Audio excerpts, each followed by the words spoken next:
L'ospite della domenica è Guglielmo Ferro, benvenuto, grazie di essere qui. Grazie a voi. Regista catanese, cognome illustre, più di 70 spettacoli all'attivo, anche all'estero, dalla Danimarca alla Gran Bretagna, dirige ormai da anni stabilmente il Teatro Quirino a Roma, ha diretto fra gli altri attori tra i più noti Ugo Tognazzi, Mario Scaccia, Massimo D'Apporto e poi naturalmente i genitori Ida Carrara e Turi Ferro. E stasera debutta a Catania al Teatro ABC con A Spasso con Desi, che è tratto da un film famoso, famosissimo, ha vinto l'Oscar di Bruce Beresford con Jessica Tandy, Morgan Freeman, un attore di colore famoso, Dan Aykroyd che tutti conosciamo. La sceneggiatura è di Alfred Ury, che ha vinto per questo il premio Pulitzer e poi ha vinto l'Oscar appunto per la migliore sceneggiatura. Ecco, stasera a teatro all'ABC di Catania vedremo sul palcoscenico con la regia di Guglielmo Ferro Milena Vukotic, Salvatore Marino e Maximilian Nisi. Questa qui è una commedia ironica, delicata, insomma molti di voi lo ricorderanno se l'hanno vista al cinema, sul razzismo, in questo caso negli Stati Uniti dopo la Seconda Guerra Mondiale. E possiamo cominciare a vedere anche qualche immagine, perché nel frattempo io vorrei chiedere a Guglielmo Ferro perché hai scelto, mi permetto di dargli del tu, hai scelto questo spettacolo, A Spasso con Desi. Ma siccome è un po', noi del teatro stiamo un po' come ricominciando, no? La nostra storia, perché il Covid non è solamente stato uno stop, ma è stato come darti il modo di ricominciare. Credo che questa era una commedia in cui c'erano tutti gli elementi per far sì che la gente ritornasse a teatro, vedesse delle buone intenzioni, una commedia garbata, una commedia d'amore, una commedia di speranza in cui ci sono queste anime diverse che si confrontano, come vediamo, no? Un'ebrea e un nero in una America che parte fine degli anni 50 e poi arriva quasi agli anni 80 e quindi, come dire, era un nuovo modo di stare insieme e per questo abbiamo pensato di metterla in scena. Certo, e Milena Vukotic che stiamo vedendo è lì nel tuo spettacolo, una donna colta, distinta ma burbera. Sì. Milena Vukotic la conosciamo tutti, l'amiamo tantissimo per amici miei, Fantozzi naturalmente, un medico in famiglia, ma anche Buñuel ha fatto tante cose. Com'è stato il tuo incontro con lei? Ma devo dire che rimane una delle ultime meraviglie, no? Che appartengono a una cultura teatrale che, devo dire, purtroppo si è un po' persa, di grande disciplina, di grande rigore, ma di grande anche talento. Per lei proprio il teatro è, come dire, una cosa da fare molto seriamente e quindi quella disciplina che un po' si è persa in lei c'è tutta e poi è una donna straordinaria. E accanto a lei c'era, l'abbiamo visto fino a un momento fa, Salvatore Marino, sì, che fa il maggiordomo che è un po', come dire, il battibecca con lei, che però poi dopo insomma succederanno delle cose che non vi svelo. E lui prende i panni nel ruolo di un grandissimo Morgan Freeman, ma se l'è cavata bene, molto, no? Molto bene, perché lui viene chiaramente da una scuola importante come quella di Proietti, ecco, che fu uno dei primi a iniziare la bottega che iniziò Proietti. E Salvatore ha padre siciliano e mamma eritrea, per cui è un attore italiano a tutti gli effetti, ma di colore. E quindi era perfetto per fare questa parte, perché all'inizio avevamo pensato, però poi c'era questa differenza di linguaggio fra lei che parlava italiano e qualche attore invece anglosassone, nero, ecco. Però non si capiva perché. Poi a tutti ci è venuta l'idea di Salvatore, che è uno straordinario attore ed è perfetto per il ruolo.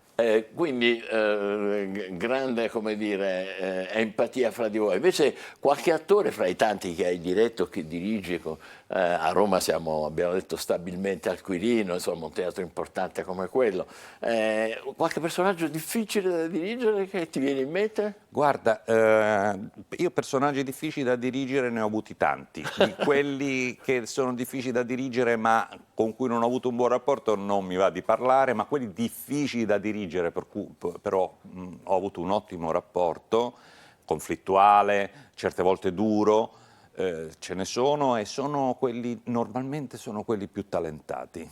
Normalmente sono quelli più bravi perché hanno esigenze maggiori e quindi ti Ma richiedono. qualche nome si può dire o è Tognazzi, gossip? Ah, ecco, era così. Tognazzi era sì, una persona complessa, però meravigliosa, Beh, come no. complessa ma meravigliosa. Mio padre era molto, molto complesso, molto difficile, molto esigente. Mario Scaccia. Un grandissimo Mario Scaccia Mario pure. Scaccia E invece era maggiore difficile. complicità con chi?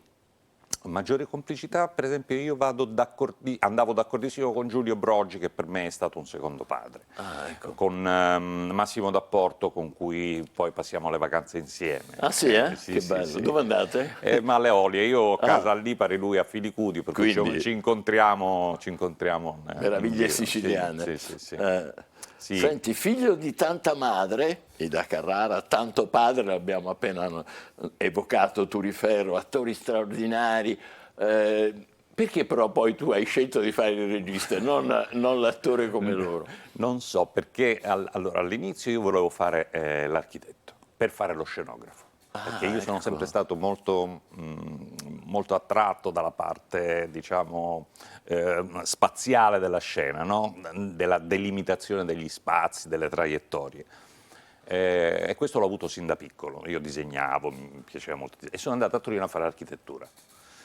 E dopodiché Torino negli anni '80 era veramente una città molto molto difficile, Difficile, sì, molto complicata, difficile. eh?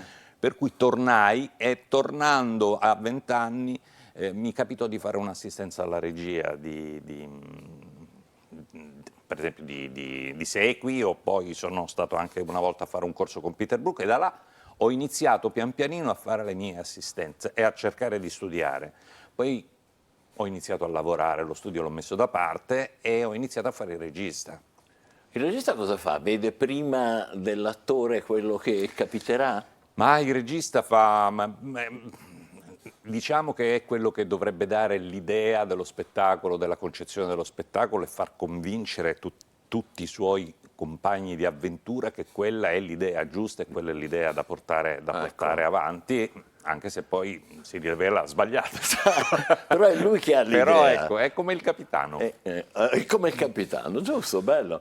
A proposito di grandi attori, torniamo a Turiferro naturalmente, e a noi, io me lo ricordo quando ero ragazzo, sembrava uno che improvvisava, no? Salivo sul palco e improvvisava. Invece poi tu hai spiegato che era uno meticolosissimo, che per arrivare a interpretare un personaggio, un ruolo, studiava e studiava, cioè ha spiegato che la spontaneità è frutto di grande preparazione. Sì. È questo che ti ha E insegnato soprattutto. sì, la sua preparazione era talmente, il suo studio era talmente profondo che sembrava che la finzione, no, diventasse sincerità.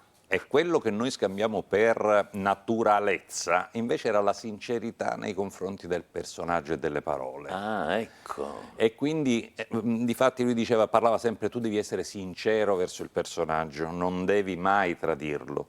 E questo gli implicava dei mesi e mesi di studio se si vedono i copioni di papà, c'è stata una mostra molto bella per il centenario di papà dove c'erano i suoi copioni, è una cosa maniacale, una cosa quasi ai limiti dell'autismo. Fantastico. Proprio i collegamenti e cose. Lui non riusciva a fare più di 1 o 2 spettacoli l'anno, non li ha mai fatti. Caspita, possiamo vedere qualche immagine ancora diciamo, della famiglia Ferro e così la commentiamo insieme.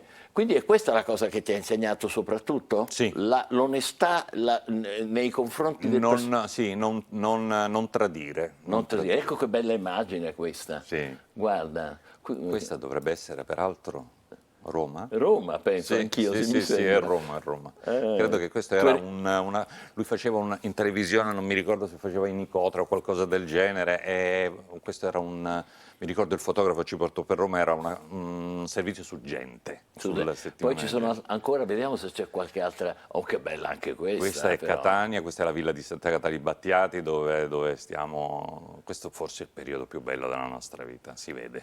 Tu quanti anni avevi? Che periodo E siamo qua qua? saremmo io avrò avuto 10 anni nel 75, E perché il 76. periodo più bello? Perché Perché il periodo più, cioè eravamo tutti insieme, tranne mia sorella grande che è partita presto, però veniva spesso, ancora eravamo proprio una famiglia, i ricordi dell'infanzia sono quelli più belli. sì. E anche papà e mamma si vede, no, da questa foto proprio, c'è la spensieratezza, c'è il periodo, il centro della vita. Sì, è vero, che poi uno rimpiange Sì. sempre, questi sono i momenti più belli, è vero. Adesso, venendo a oggi, il teatro esce fuori da un periodo travagliato, come un po' tutti noi col Covid. A Sì. voi avete avuto chiusure, limitazioni. Sì. Secondo te è tutto superato oppure questo segna un po'? No, questo ha segnato, secondo me, nel teatro, io parlo ovviamente del teatro, non voglio fare il tuttologo, però il Covid ha tagliato in due la storia, ha avuto un'accelerazione, la storia, molto, molto importante. Tutto quello che doveva succedere nei prossimi 15 anni è successo in un anno e mezzo. Quindi l'accesso alle piattaforme, l'accesso allo shopping online, l'accesso alla rete, che prima molte persone non facevano, diciamo dai 60 anni in su, nessuno Giusto. accedeva alla rete. Beh, oggi ormai sono stati costretti a farlo e non lo molleranno più questa cosa, per cui questa è rimasta dentro e questa accelerazione ha fatto sì che molte cose siano state in un certo senso un po' abbandonate. Secondo me certe cose non torneranno più, per esempio il cinema, io non sono troppo sicuro. Ah, addirittura, Il cinema più o meno ognuno se l'è sostituito a casa. a casa. Le Sì. serie, Le serie, video. oppure si è comprato un videoproiettore che gli proietta un'immagine di 5 E il metri per teatro sé. come sta?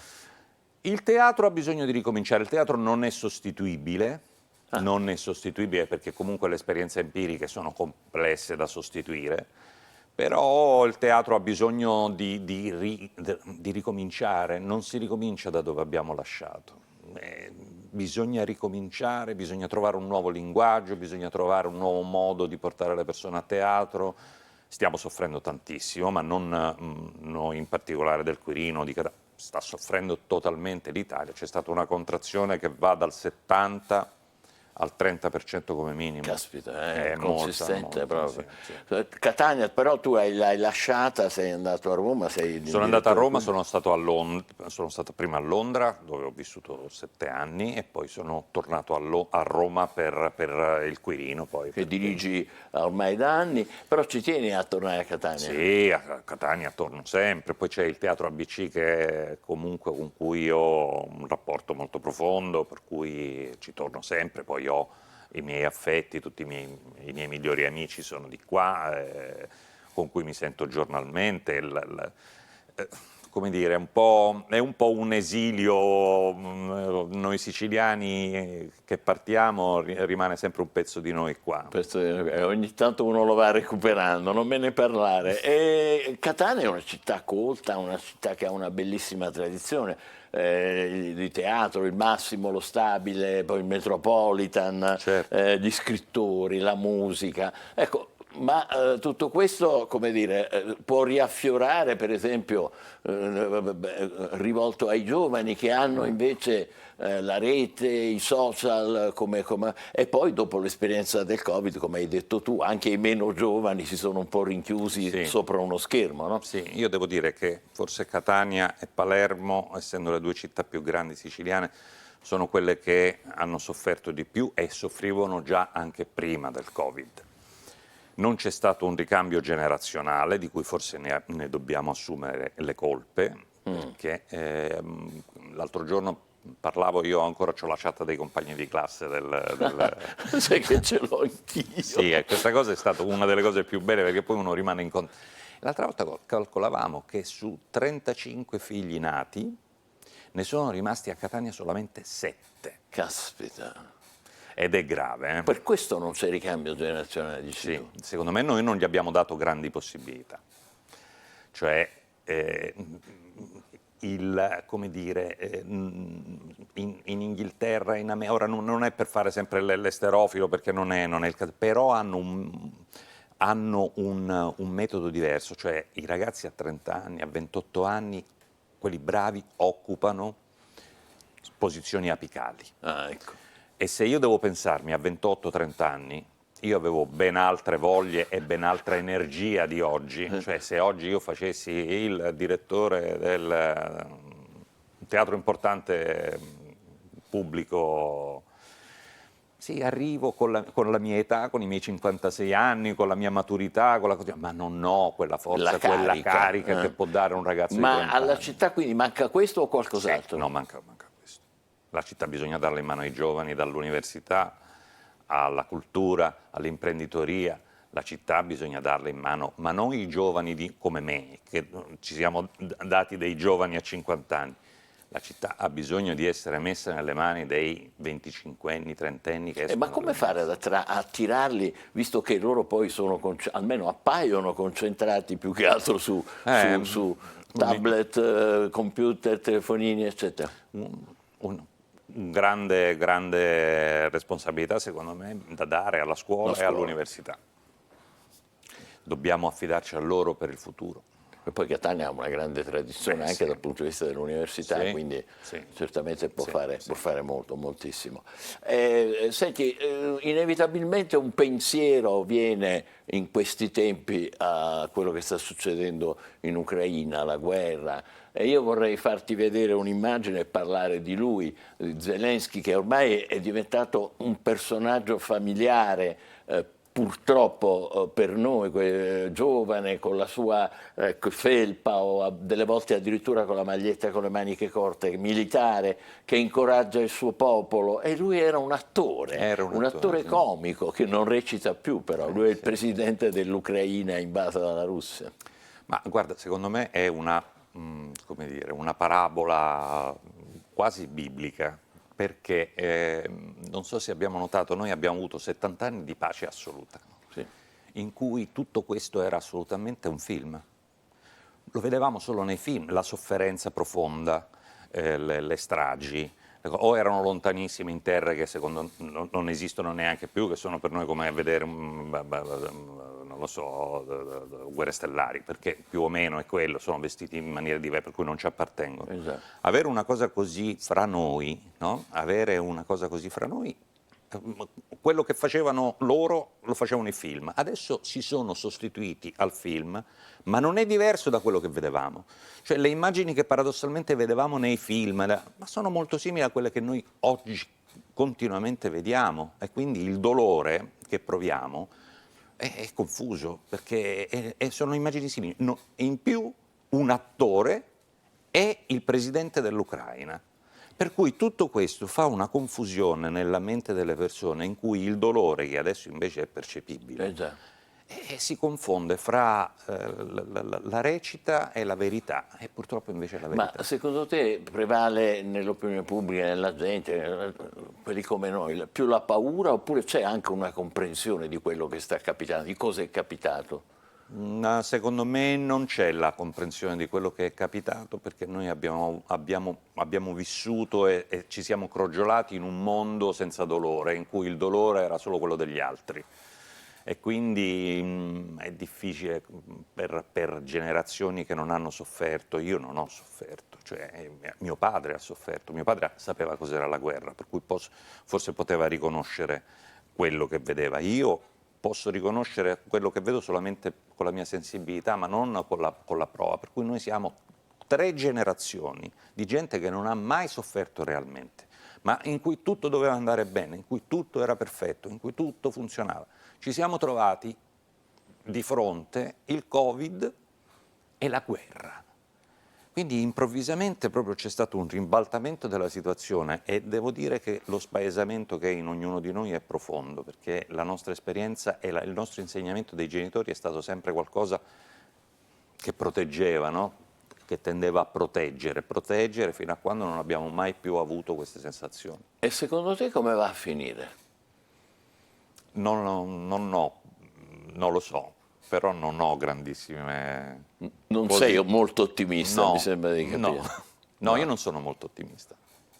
Non sono molto ottimista, io non capisco niente, non sono uno che studia fa delle analisi, però studia un po' gli uomini, perché facendo teatro si studiano i percorsi individuali per metterli in scena.